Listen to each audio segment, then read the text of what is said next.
जिंदगी की उलझनों से राहत चाहते हो तो ये बातें ज़रूर सुनिए। जो मेहनत आज आपको दर्द लग रही है, अगर इस दर्द को ऐसे ही झेलते रहे तो कल ये दर्द आपकी सबसे बड़ी ताकत बन जाएगा।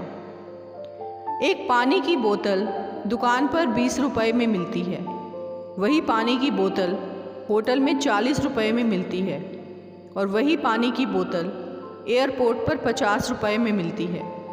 इसी प्रकार यदि आपको कहीं अपनी वैल्यू कम फील हो रही है तो अपनी जगह बदलो, आपकी ज़िंदगी बदल जाएगी।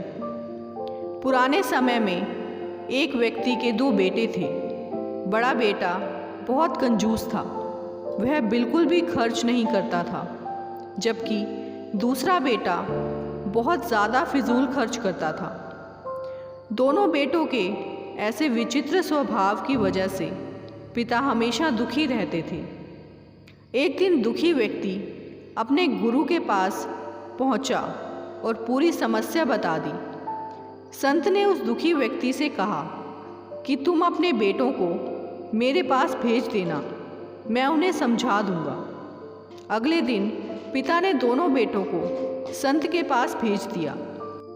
संत ने दोनों भाइयों को पास में बैठाया और अपने हाथों की दोनों हथेलियों को बंद करके मुट्ठी बना ली।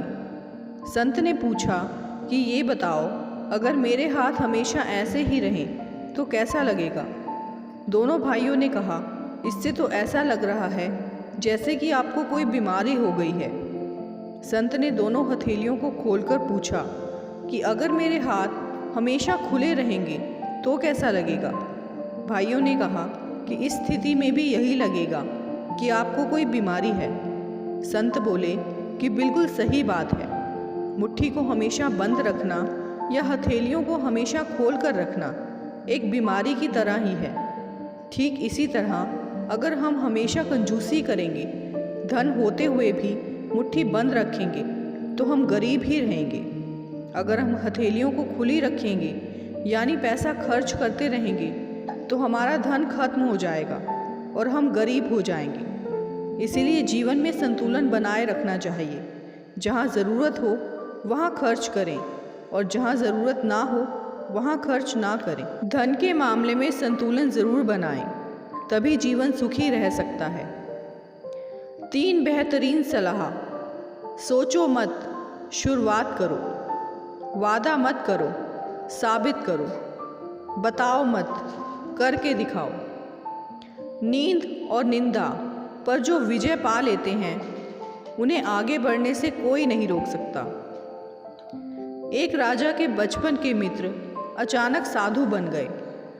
राजा उनसे मिलने गया और प्रार्थना की कि मुझे कोई ऐसा मंत्र दें जो मेरे लिए काम का हो। उन साधु ने कहा, राजन, मेरे गुरु ने जो मंत्र मुझे दिया था वह मैं तुम्हें दे रहा हूँ।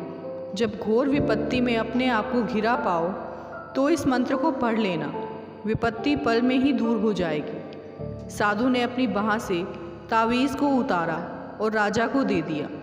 कुछ समय पश्चात अचानक हुए दूसरे राजा के हमले में राजा का राज्य छिन गया। वह अपने कुछ सैनिकों की टुकड़ी के साथ जान बचाकर जंगल की एक गुफा में छिप गया। एक बार तो उसे लगा कि अब अंत समय निकट है। कुछ देर के पश्चात शत्रु की सेना भी पीछा करते हुए गुफा तक आ गई। उसे लगा कि इससे बड़ी विपत्ति मेरे जीवन की और कोई नहीं होगी। साधु की बात याद आई और उसने तावीज़ को खोलकर मंत्र को पढ़ा। उस मंत्र में केवल इतनी बात लिखी थी कि यह भी बीत जाएगा। राजा को वह पढ़कर मन में संतोष हुआ। किस्मत, एक मकड़ी ने राजा के अंदर जाने के बाद गुफा के द्वार पर जाल बना लिया। शत्रु की सेना को मकड़ी का जाल देखकर लगा कि गुफा में कोई नहीं गया होगा। वे सब वापस चले गए और राजा की जान बच गई। कुछ दिन जंगल में रहकर अपने सैन्य संगठन को मजबूत किया और हमला करके अपने खोए हुए साम्राज्य को वापस पा लिया। फिर से राजगद्दी पर बैठा तो गुरु की बात याद आई, यह भी बीत जाएगा। राज्य खोया वह भी थोड़ी देर की बात थी, राज्य पाया वह भी थोड़ी देर की बात है।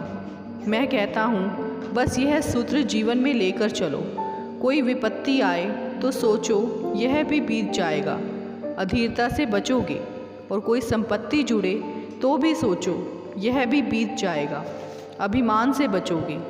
अधीरता और अभिमान दोनों ही मनुष्य के पतन के कारण हैं। इस बात से मतलब नहीं है कि आप कितनी धीरे चलते हो, जब तक कि आप रुकते नहीं। हम जैसे लोगों के साथ रहते हैं वैसे ही बनने लगते हैं, वैसे ही हो जाते हैं। आप कोयले की खदान में जाइए और किसी चीज़ को हाथ मत लगाइए, फिर भी कालापन लिए ही वापस आओगे। इसी प्रकार आप परफ्यूम की दुकान पर जाइए और किसी चीज़ को छुए बिना वापस आ जाइए, फिर भी आप सुगंध लिए वापस आओगे। इसी प्रकार मनुष्यों के साथ भी है। अगर आप सफल लोगों के साथ रहोगे तो आप भी सफल हो जाओगे, और बर्बाद लोगों के साथ रहने से बर्बाद। जिंदगी मिली है तो कुछ बन कर दिखाओ। आज वक्त ख़राब है तो क्या हुआ, एक दिन इसे बदल कर दिखाओ। दोस्तों, आगे भी इसी तरह की वीडियोस देखने के लिए हमारे चैनल हार्वी मोटिवेशन को सब्सक्राइब ज़रूर करें, और साथ ही वीडियो को लाइक और शेयर करना ना भूलें।